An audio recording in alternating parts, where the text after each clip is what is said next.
For me, this was FTR's worst match in a very long time. Felt like they were trying to match BCC in a who can sell the least contest.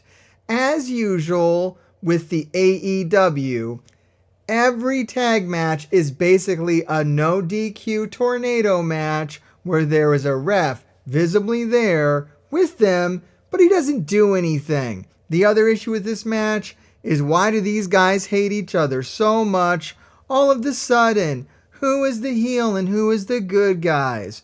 I have no idea. Therefore, I don't really care who wins. Hard hitting, great. Yippee. What's the point though?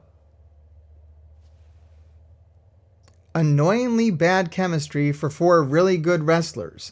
Dax is right in the middle of it, going for a real fight style that just looks clumsy. So many individually annoying moments. Cash offering Dax Mox's leg, only for Dax to pick Moxley up and chop him. Mox countering the splash. Well, then no selling the superplex. Mox just watching Claudio take a pile driver. I can see what they're going for with this rivalry, and the heat is there, but the in-ring product isn't making them look any good. The late, more, we planned stretch was better, but still not totally clean. Yes, it was obvious that the count out was coming. They did sell that just a little bit too hard. Let's go to the positive reviews, because honestly, anybody saying anything bad about this match might be fucking blind. Hard hitting back and forth action in this one right out of the gate from four very competitive wrestlers out to prove who is better when the bell rings. Sometimes it's as simple as that. Claudio displaying his uncanny strength on more than one occasion. Dax with the never say die attitude, and the always unpredictable Moxley and severely underrated Cash all had their time to shine in this one, so everyone came out looking strong and neither team could put the other away in the allotted time, so this easily sets up a match for the Revolution pay-per-view on March 3rd. Well done from all involved. God damn, I could not agree more with this post. You've taken a lot of the words right out of my mouth. I mean, the spots that we saw were fucking incredible. Claudio with like the double backdrop. Fuck, what was that? Like insane. I mean, we're always seeing Claudio doing something insane. I love the giant swing and then Moxley fucking drop kicking him at the end of the giant swing. Like, so much in this match was groundbreaking for these two teams. For teams that are constantly breaking ground. Oh my God, I want to see this again at Revolution. Like, please give me this again. 20 minutes wasn't enough. I could take 30 minutes of this. I could take 40 minutes of this. These guys could fucking go an hour. If you missed the last Ring of Honor pay-per-view, go back and watch that shit, because the match that they had at that pay-per-view, it was a hardcore match and it was goddamn insane. One of the best hardcore matches out there. It would hold up to the hardcore match that Swerve and Hangman had as well. Amazing. One of the better 3-man matches that I've ever seen. 6-man tag matches that I've ever seen. Tough guy, no bullshit, straight up wrestling. If you're into that, then this match, this is everything right here. We are lucky that we get to see this again. We are lucky that this did not end definitively so that we can watch this match again. If you want to pick at anything in this match, I would pick with the ending, but really, I kind of love the ending. I don't mind that they telegraphed it so hard. I enjoyed like every second of this, and this is coming from a guy who does not typically enjoy FTR or Jon Moxley and Claudio. It's just not my thing. This was wrestling at its finest. I could have gone to a 6, I could have gone to a 7, but I got to save that for the rematch. If I give this a 6 or a 7, then the rematch, if I give that a 6 or a 7, what the fuck does it matter? So I'm sticking with the 5. You can fight me in the comments. Please fight me in the comments. I need more comments on these videos. Help me out on that algorithm, boys. Let's go to the next match and more angry motherfuckers on the internet. So I'm sitting here and I'm looking at this review. I guess we want to call that a review, this diarrhea that was spewed onto the internet. I can't even read that shit. I can't even do it.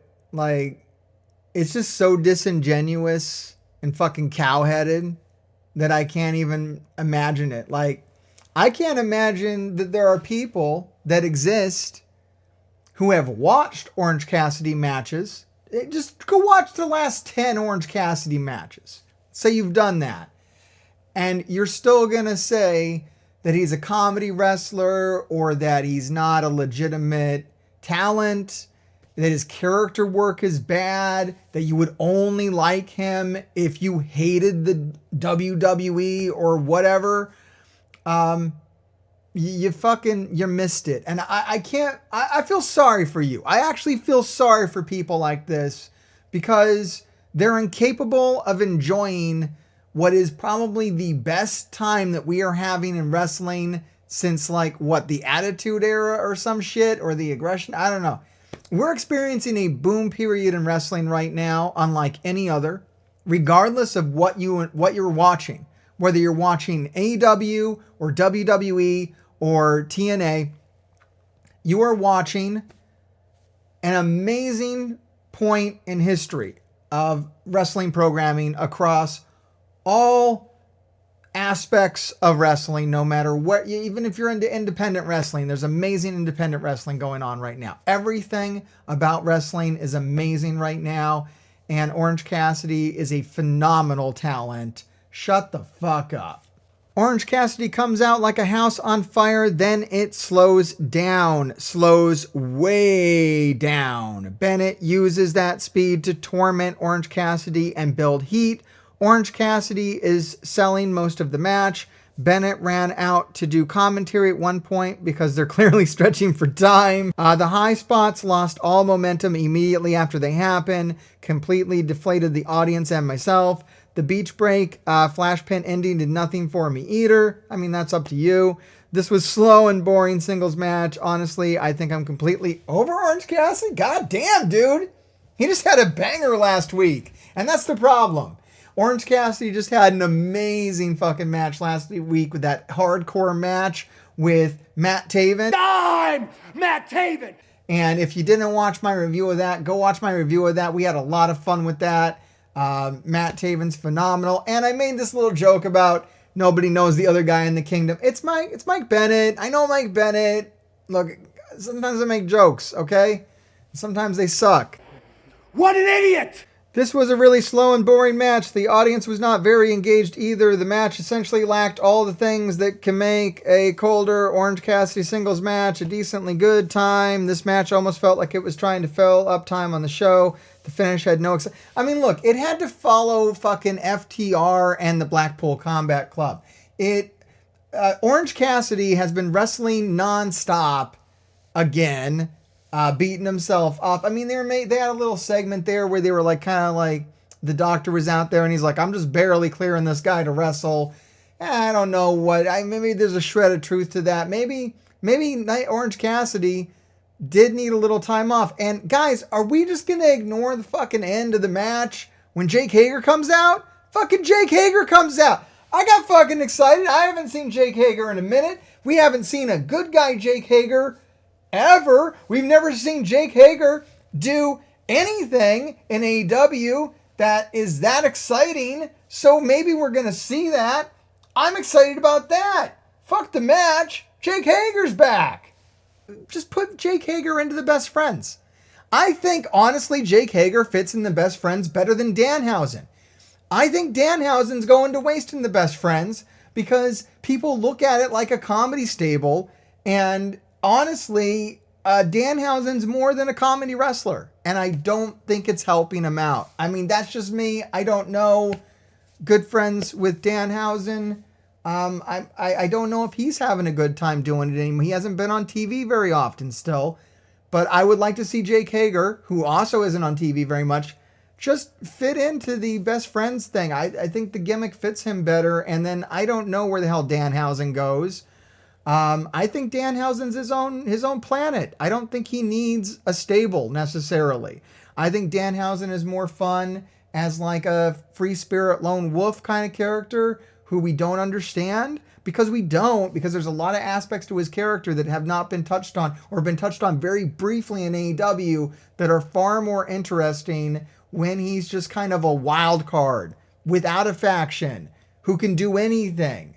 That's more interesting to me. Let me know what you think down in the comments. I'm sorry I went on a whole Danhausen rant, but you know, Danhausen. Hello, yes, this is Danhausen here from Parts Unknown, and this is Mr. Hartgrave. Yes, we all know Roderick Strong is going to win the belt from Orange Cassidy, but we don't give a shit. We just want to see Orange Cassidy do cool shit on TV. This wasn't the coolest shit that he could have done, but once again, I'd like to call your attention to Jake fucking Hager. I don't know, I struggle with the star rating on this match because it's the spot. I watched it directly after the FTR thing, and like, if I'm gonna give that a 5, I can't give this a 4. I guess this has got to be like, I mean, it is what it is. We're gonna give it. It's a solid 2. It's a solid 2. What do you want? It served its purpose on the night. It's very short. It's inoffensive. I really like bringing Jake Hager back. I think that was the most fun we had, was bringing Jake Hager out. And I did have a ton of fun watching that. You know what? God damn it. I'm moving it up. I'm going to move it up to a 3 because of Jake Hager. Okay? There it is. I'm biased as shit. And that's the show that you watch, guys. It's an AEW mark. Just marking out. That's what we do around here. I got to read the negative reviews, or else I would never have anything negative to say about anything that ever happened on Dynamite, because I fucking love Dynamite. If you fucking love Dynamite too, let me know down in the comments. And I know you've already liked, I know you've already subscribed, you've done all that because you're fucking awesome. You're a gravedigger. You've watched to the end of this video. Make sure you ring that little goddamn bell. That little goddamn bell. You got to ring that little fucker, because that will make sure that my videos actually get shown to you. If you don't ring that little stupid fucking bell and make sure you like and make sure you subscribe and all that dumb YouTube shit, then you won't see my videos. And I want to make good videos like this. Once again, I spent a shit ton of time editing this. So after you've done all the liking and subscribing and ringing of bells, another great thing you can do is watch another video. There's going to be some clips of suggested videos to watch.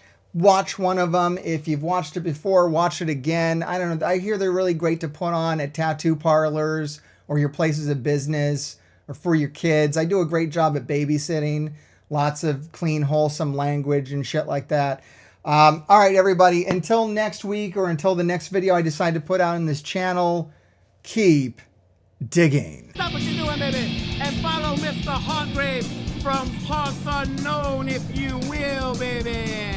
I've seen the demon's face. Mark joined one half private party, say what up to the gravediggers, and keep doing your thing. On my knees in praise of the horrible things that took her away. Watch another video or be cursed.